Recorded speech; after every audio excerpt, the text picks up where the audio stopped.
Usai banjir bandang terjadi, suasana desa Aik Garuga berubah menjadi lautan pasir dan gelondongan kayu yang berserakan di mana-mana menyebabkan sekitar 245 rumah warga rata dengan tanah. Kepala Desa Aik Garuga Risman Rambe mengatakan, hingga hari ini ada 14 orang masyarakatnya yang masih dinyatakan hilang, salah satunya adalah anak kandungnya.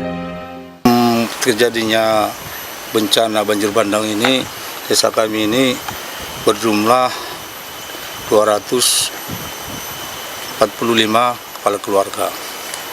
Namun setelah terjadi bencana ini sangat banyak memakan korban, dan yang belum dapat kemarin itu ada berkisar 14 orang lagi, termasuklah anak saya.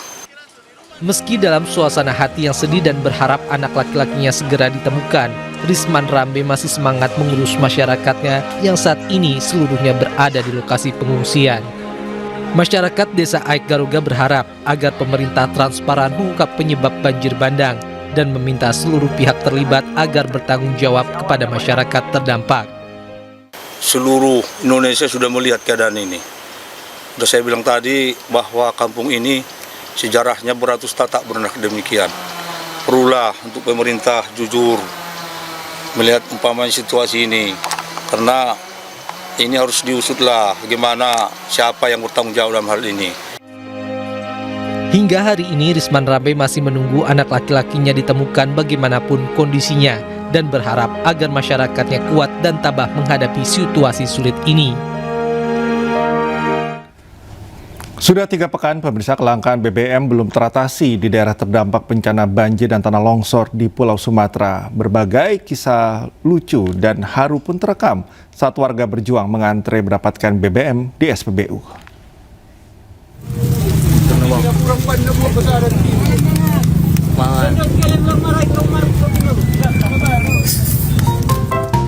Berbagai kisah lucu dan haru menjadi pemandangan keseharian warga saat mengantre mendapatkan BBM di SPBU pasca bencana banjir dan tanah longsor. Sejumlah warga rela makan di atas motor sambil mengantre BBM. Saya ikut memotong antrian bendon bola. Sementara demi mendapatkan BBM, seorang pria nekat menerobos antrean warga meski dengan resiko menjadi bahan ejekan. Mataro batuahon mendoa.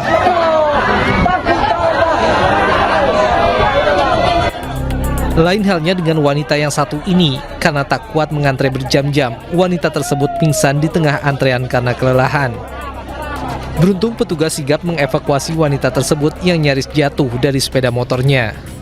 Kami harap kepada Bapak Pemerintah atau Bapak Bupati, kalau mau buka ya atau membagi BBM jangan satu-satu, ya. Kalau bisa buka 5-5-nya, yang di Purba, yang di Aik Godang, yang di Aik Galoga, yang di Aik Korsik, dan yang di Pasar Lama, ya.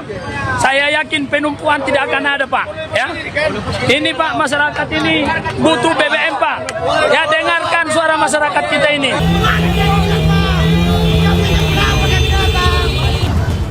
Krisis BBM di berbagai daerah terdampak bencana sudah berlangsung selama 3 pekan. Ketersediaan BBM tak mencukupi karena kuotanya terbatas. Entah sampai kapan kondisi seperti ini akan berakhir meski perbaikan akses jalan yang memutus jalur distribusi BBM terus diperbaiki pemerintah. Pemirsa, selain menimbulkan banyak korban jiwa dan harta benda, bencana di Tapanuli Tengah, Sumatera Utara juga menghadirkan kisah pilu tidak sedikit dari korban yang terpisah dari keluarga bahkan kehilangan orang tercinta.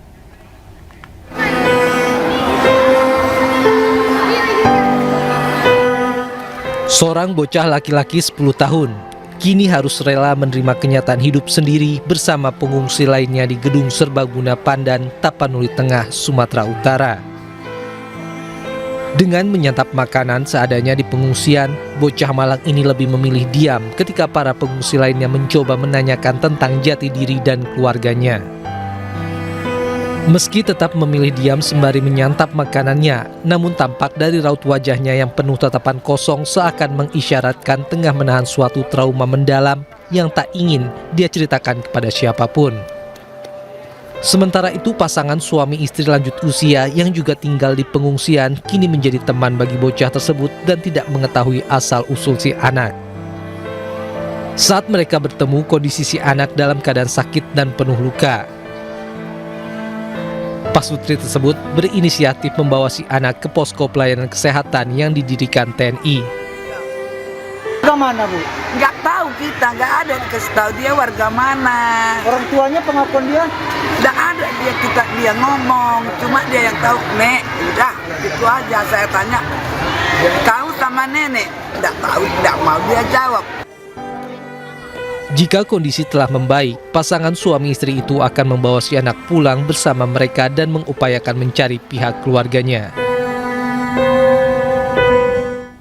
Ya pemirsa, ribuan warga korban bencana rela berjalan puluhan kilo dari Bener Meriah, Lok Semawe, Aceh menuju Aceh Tengah. Mereka berjalan kaki demi mendapatkan bahan makanan dan juga bahan bakar minyak.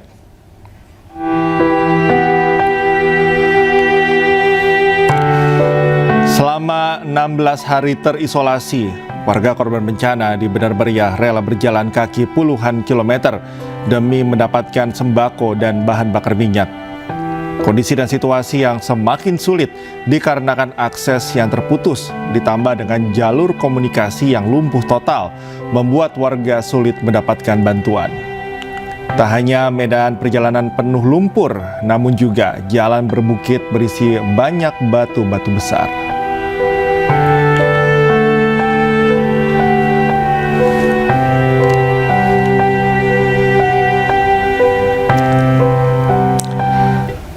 Dan saat ini kita terhubung dengan jurnalis iNews Jamal Pangwa di PD Jaya. Selamat malam Jamal, bagaimana kondisi terkini di sana?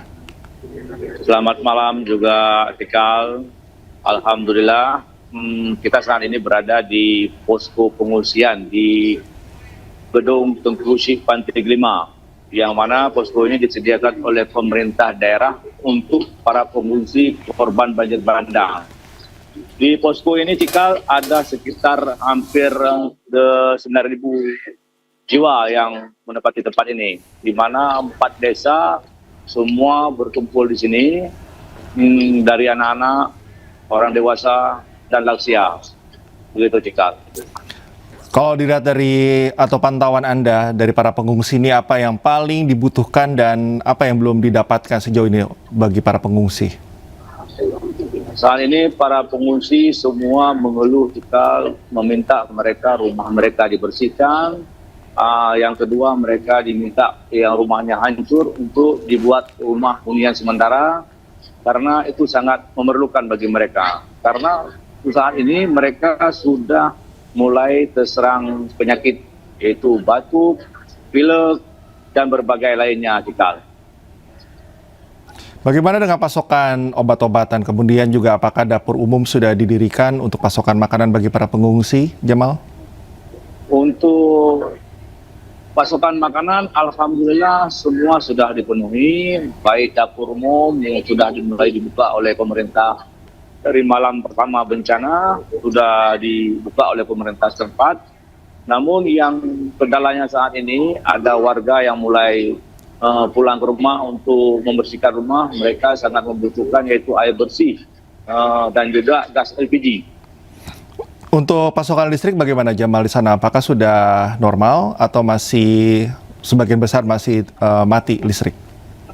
Nah, itu dia yang sangat riskan, karena semua listrik saat ini masih padam di lokasi bencana.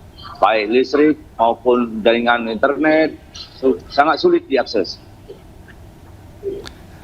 Apakah sudah ada informasi, Jamal, tugas PLN begitu untuk instalasi listrik di sana? Ya, sebagian pihak PLN masih terlihat sedang memperbaiki, dan juga ada juga yang mondar-mandir untuk mungkin mencari di mana sambungannya yang putus, dan sebagian wilayah yang tidak terdampak itu listriknya hidupnya bergilir.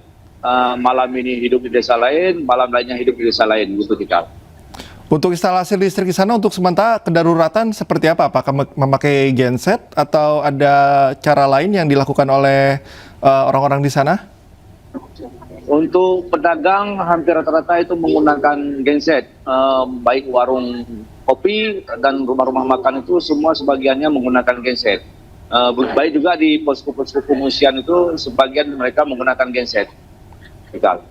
Oke, untuk aktivasi listrik sendiri biasanya digunakan setiap dari 24 jam, Jamal. Ini berapa lama biasanya digunakan?